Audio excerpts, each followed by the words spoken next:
அதிர்ஷ்டம் நியூஸ்க்கு வரவேற்கிறோம். ஓட்டம் பிடித்த திருமாவளவன். துரத்திச் சென்ற செய்தியாளர்கள்.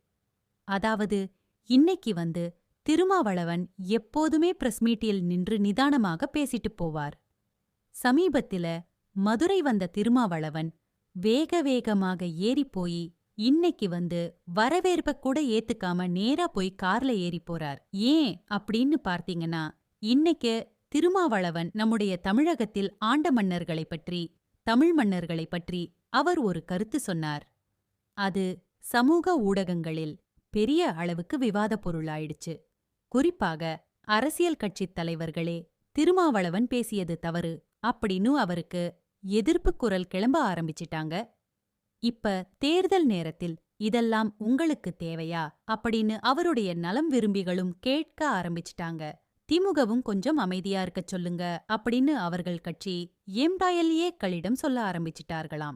சரி, இதற்கு மேல நம்ம ஏதாவது பேசி விவகாரம் ரொம்ப முத்தி போச்சுன்னா தேர்தல்ல பாதிக்கும்.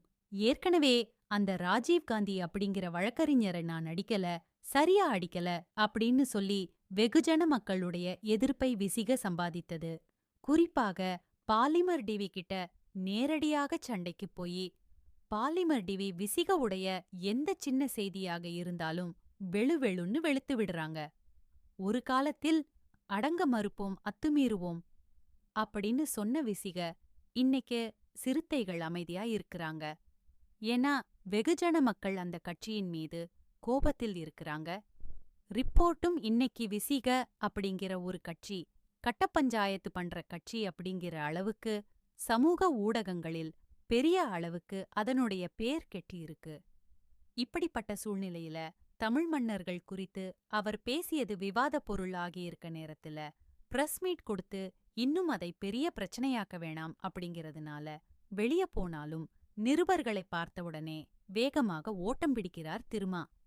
இதுதான் சிறுத்தைகளுக்கு வந்த சோதனை. இனிமேல் இந்த சோதனை தொடரும்.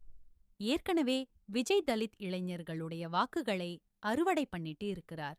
வரக்கூடிய தேர்தலில் திருமா பெரிய பின்னடைவை சந்திப்பார் அப்படிங்கிறது தான் சர்வே சொல்ற ரிப்போர்ட்டாம்.